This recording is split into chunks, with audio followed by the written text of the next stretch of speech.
Awards are meaningless, right? They're always political, they're forgotten 2 days later, and they always go to the wrong book, right? Well, that's what we all say when the prize goes somewhere else.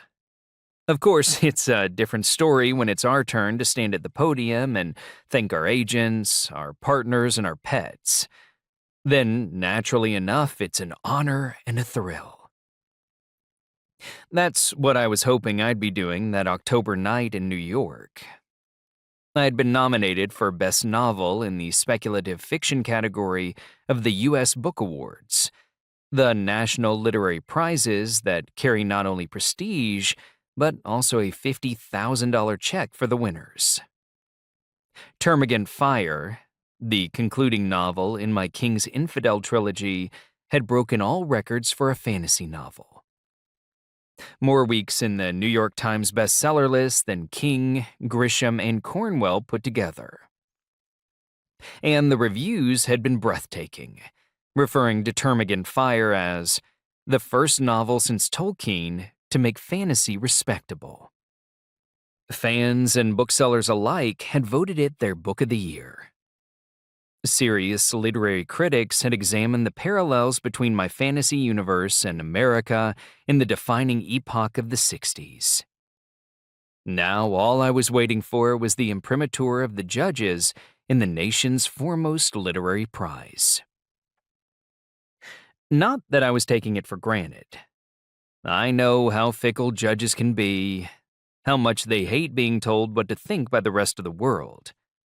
I understood only too well that the succès d'estime the book had enjoyed could be the very factor that would snatch my moment of glory from my grasp.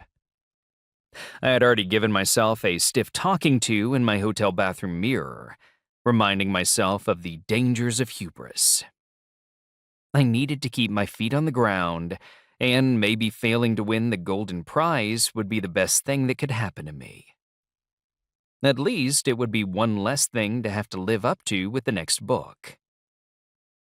But on the night, I took it as a good sign that my publisher's table at the awards dinner was right down at the front of the room, smack bang up against the podium.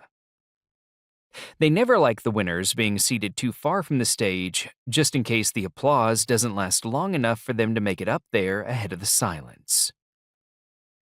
My award was third from last in the litany of winners.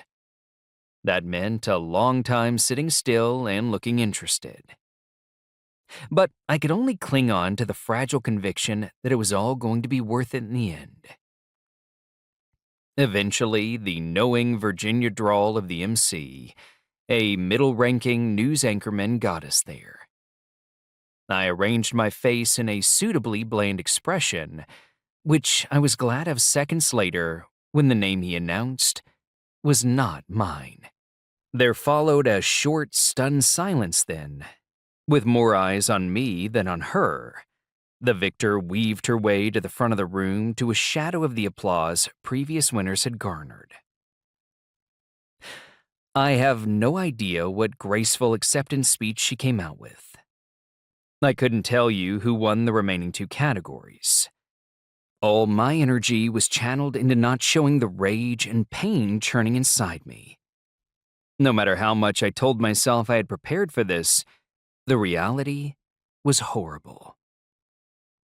At the end of the apparently interminable ceremony, I got to my feet like an automaton. My team formed a sort of flying wedge around me. Editor ahead of me, publicist to one side, publisher to the other. "Let's get you out of here.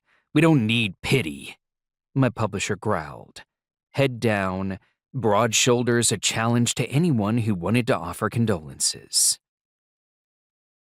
By the time we made it to the bar, we'd acquired a small support crew. Ones I had indicated were acceptable by a nod or a word.